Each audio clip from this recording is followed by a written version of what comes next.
There is a painting in the Belvedere Palace in Vienna that, at first glance, shouldn't be there.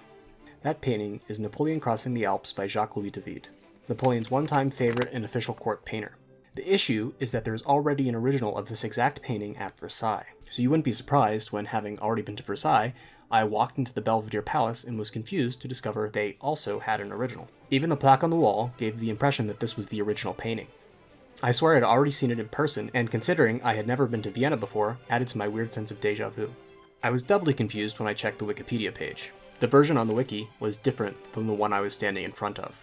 This is the story of my journey to find out why there are multiple supposedly original copies of this work of art, and my realization that in the art world, it is usually much more complicated than there just being one original. But clearly today's video is different as I've quit the desk and I'm actually going to see the thing in person again.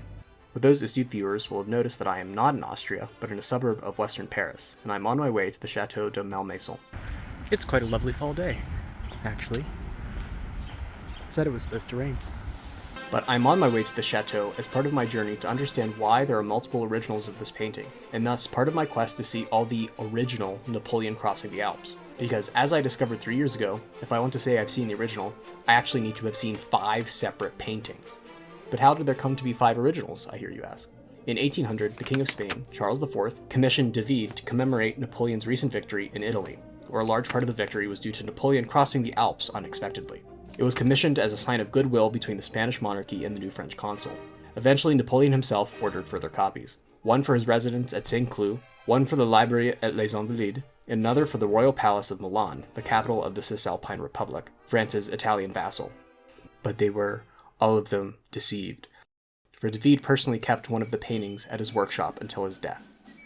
Part of the curiousness of the story is that all of the original paintings, painted within a 4-year time span, are all considered originals and have had storied lives of their own. The one at Saint-Cloud was taken by the Prussians in 1814 and is now in Berlin, and is the only painting I have not seen.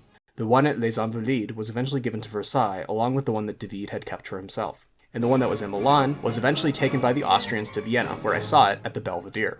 Which leaves the one that I am now about to see at Malmaison. It also has the craziest journey out of the 5. Remember, it was originally commissioned by the Spanish King Charles IV and was dutifully sent to him to hang in the royal palace in Madrid.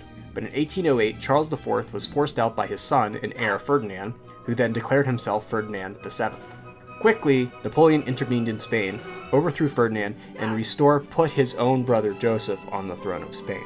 When Joseph himself was ousted from Spain in 1812, he took the portrait with him, and it eventually ended up on his Point Breeze estate in New Jersey. Wait, what? And then passed down for generations in the family until they finally donated it to the Chateau de Malmaison, where I'm headed right now, which was once home of the first empress and Napoleon's love, Josephine. So while I may not have seen all of them yet, I will have gotten to, after today, to say I've been able to see the original of the originals. Et voila, what I came here to see. So clearly you can see what is happening in the painting, but let me lay out some of the finer details. The inscriptions on the ground mark out Napoleon's heroes who had come before him, and that he was joining their ranks. He bestrides a rearing stallion while looking totally calm with the situation. But in fact, of course, this never really happened, as Napoleon crossed the Alps on a mule, as Delroche would later correctly show. And then we come to the issue of there being multiple versions. Most obviously, the colors of the horse and Napoleon's cloak change from gold to red, as well as the fictional horse changing its coat in every version. Why he changed the colors, I'm not sure, but it probably could have been Napoleon telling him to do so for the future versions, as it was known Napoleon often ordered painters to change things. But most interestingly, it is something you would only ever notice if you're making a video like this and decided to put each of the faces from each of the paintings side by side.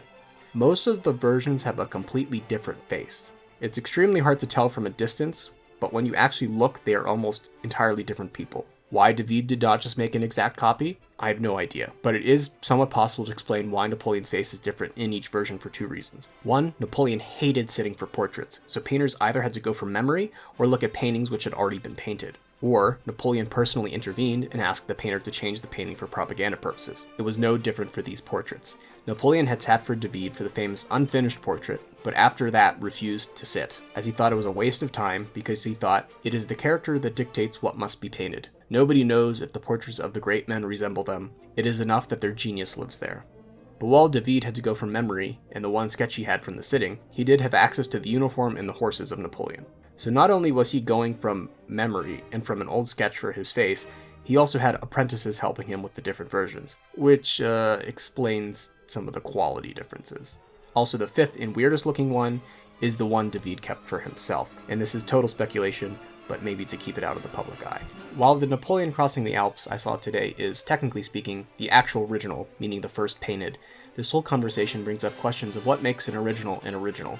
Should the subsequent copies of that original painting be considered different works, since they do sometimes have a significant difference? Or like the Wikipedia page, which considers them a series despite being more or less the exact same image?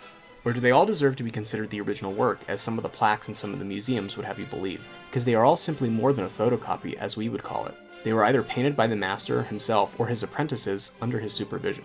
It is not just a question that arises from these paintings, of course, but there are many other examples. With David himself, there are two versions of Napoleon's coronation, an impressive feat considering they each measure 6 meters by 9 meters, respectively.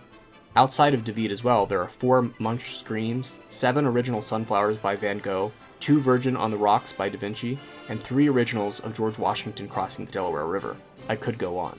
I particularly like the example of the 5 Napoleons, because they were all made relatively at the same time in quick succession, and are all originals in their own right, yet show clear and significant differences, as well as those more subtle. But out of all of them, the one now located at Napoleon's wife's one-time residence feels the most at home.